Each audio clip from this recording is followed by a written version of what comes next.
Merry Halloween season to all of you. My name is Sarah. I am the host of Sarah's Spare Corner. Sarah's Spare Corner encompasses gaming as well as arts and crafts. Additionally, I like sharing theories, concepts, and ideas as I am a philosophy major. And when I am not poor, I do make videos on places that I travel to. Welcome back to my channel. If you're feeling like this is not really in par with my content, I can assure you it is, because I have made video content reviews in the past. Although I suppose, like anything, I generally make an excuse to be on par with my content. Yeah. We are going to be watching Death Becomes Her. Why am I doing this? It's trending right now because Sabrina Carpenter recently played homage to it in her recent music video of Taste. But I actually made a review for this movie when I watched it like 2 years ago, and I never posted it. So I figured, since it's trending right now, it'd be a really good idea to revisit that video I previously recorded. Cue some clips. Sorry, that's my tap in the way. People who know me know I'm a Halloween queen. Specifically, I love watching quirky Halloween movies. I am 10 minutes in, and I just want to say there are some interesting levels already to this movie. I don't know why it's like so hard to find. There's so many interesting layers about this already. I feel like the movie might have more to do with the female dynamics than the male, or it more has to do with the obsession of being the lead in your own life, like Meryl Streep's character. The stars in this movie include Meryl Streep, Bruce Willis, as well as Goldie Hawn. I only remember snippets that I really liked prior. I don't necessarily remember everything. I'm definitely gonna have like almost first reaction all over again kind of thing for this movie. Death Becomes Her! This is such a quirky movie. Broadway 1978.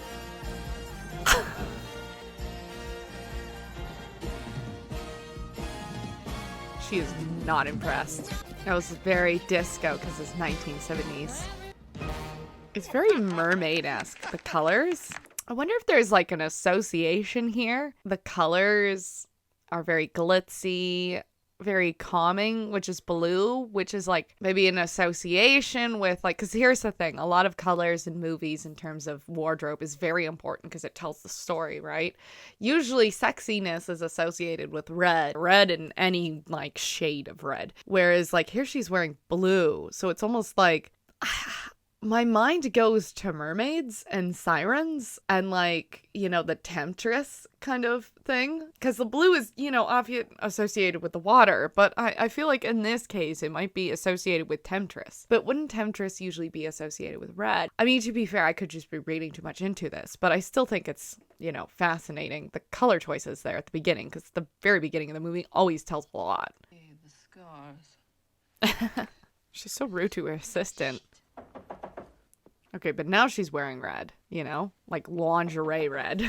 Okay, I have to kind of talk about that scene for a second. There is quite a bit of dynamic going on there, which you can see at the very introduction of the movie, obviously. So on one hand, she's like, there's like this scene where they're kind of just making goo goo gaga eyes at each other. And the association for sure is maybe that Goldie's character is just jealous. She's just got a chip on her shoulder, and they kind of write her off immediately. Like the assistant comes in and says she looks classy and smart. And she comes in just wearing very subdued colors. She's wearing a turtleneck, as I am wearing. But like often movies that's associated with like uptightness or discomfort with self, and maybe even her hair, the way their hair is like not properly like shaped. It's pretty, and I think it looks really nice on her, and I think this is a good style. But usually there's a style, for example, her hair, it's like the bangs cover her entire forehead, and then there's a little bit of a cut to here, so like her cheeks are kind of even covered by her hair,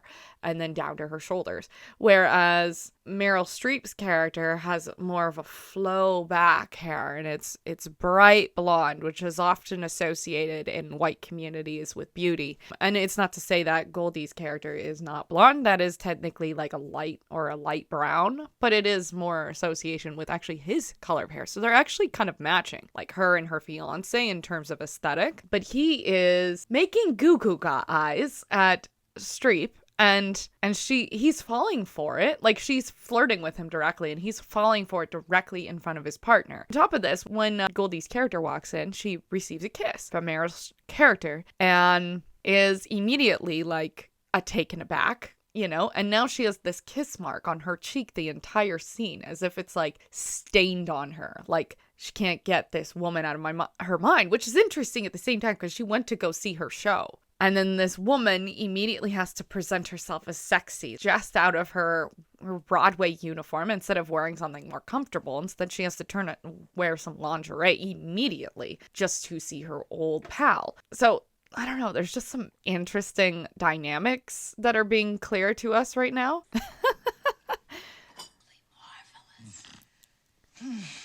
That's interesting.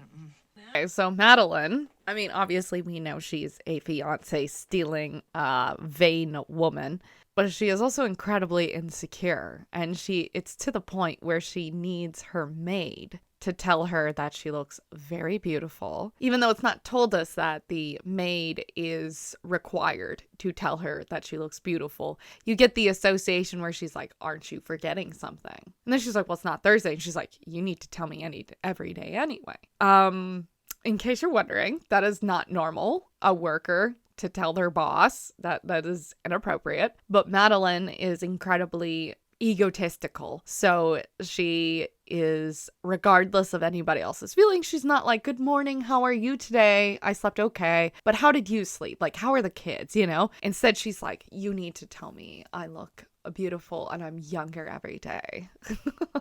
Which is not very... You're a powerful, sexual being. I don't think she believes that about him. Well, it is the natural law. No, screw the natural law.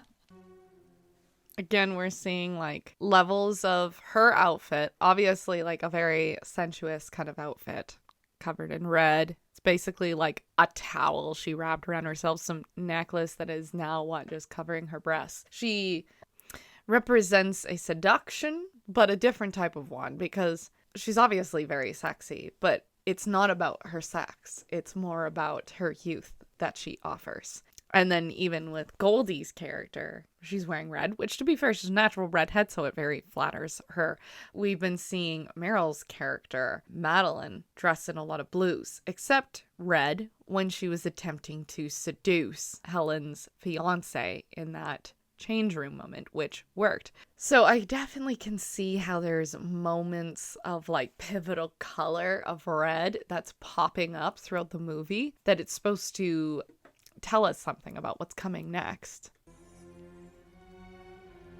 Keeping the dagger pretty close. I feel like that sword might prick her if she sits down. Be careful. 38. So offended that she said 38. You have no talent for poverty. You have no talent for poverty.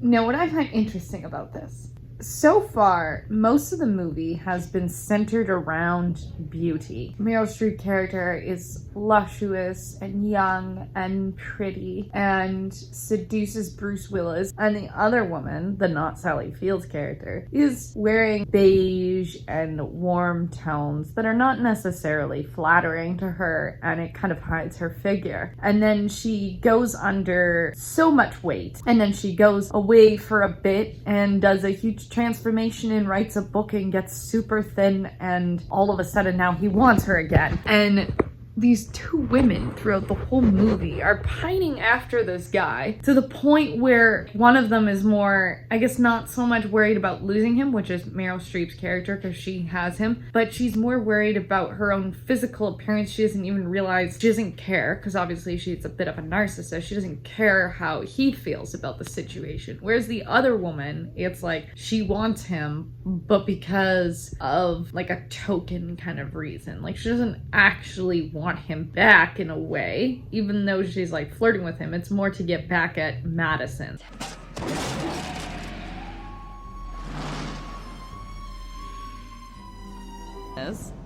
And here they are wearing white. Shows a level of superiority. It shows that Helen thinks she is better than Madeline, which of course we know. It's interesting because she does tag, I can't remember his name, the male character. She does have him in a white suit as well, also attaching to that superiority. Even though they just killed somebody, even if like she's a horrid person, the murder of somebody, she feels she's superior in doing so. It's also interesting because you know that this is pre-planned. She has been planning the death of Madeline for a very long time. And here she is telling him her entire plan. I have thought about this a long time, she said. I don't know how much he's gonna go for it, to be honest. The bottle in hand that's burnt to a crisp. It's kind of interesting, this scene here. I know I keep stopping it to talk about this movie, but this movie is just so fascinating. So maybe in the beginning, when it was Helen in a classy suit that had a little bit of jealousy and like definitely felt inferior to Madeline, that had a little bit of a more like a pure heart, if I will. But now she has been absorbed by her vainness, and she is trying to manipulate him into thinking that this is a great idea for him, that murdering somebody is the only option, that it is the best option, and that he should choose this. But he has no desire to really do this. This isn't something he would ever think about. Even though he wants a divorce from Madeline, he wouldn't want to kill her. Whereas Helen has made it seem like, I'm doing it for us. This is all for us. She's killing you. But it's actually a response from her ego. Because at this point, she's basically all ego. So she has become Madeline. I do feel in a way, I don't know if it's going to be said, because I can't remember this movie fully, but I do feel in a way that her plot to get rid of Madeline is also in a way to also frame her ex-fiance for the murder, because she's also angry with him that he left her, because I don't think she actually loves him anymore, and I don't think she necessarily has positive feelings about him. I think she's just using him for self-serving needs. Okay. This one clip is absolutely hilarious. Helen's character sits on the couch, but where her hole is in her abdomen is like where the steak was thrown in the couch. And so there's like a steak in between. So ridiculous. Thanks God, it was so awful hating you. Okay, I don't really buy their... Oh, this is such an interesting shot. You can see the shadow of them over, and he's like... It's kind of like the one we saw earlier, where we saw Helen on the couch and we saw his face in the mirror. It's kind of the same thing. But I don't know if I fully buy their relationship, but this is close to the end of the movie, so who knows? But I can say this for critical reasons or consideration reasons, that they had a honest conversation with each other about pain, and both of them were driven by their envy and their insecurity when it came to each other specifically. And it was fascinating, but I don't necessarily think that they feel better about themselves anymore. I don't think that makes them like all of a sudden friends. Me? Oh, I envy you. It doesn't justify acting psycho and pivoting a man in between each other, but he also is a rational human being and could have made choices for himself. He wasn't completely just like, oh, I've come to a... Please. such a good shot. Forever. Yeah. 37 years later. Now, Dr. Ernest Menville always felt that life begins at 50.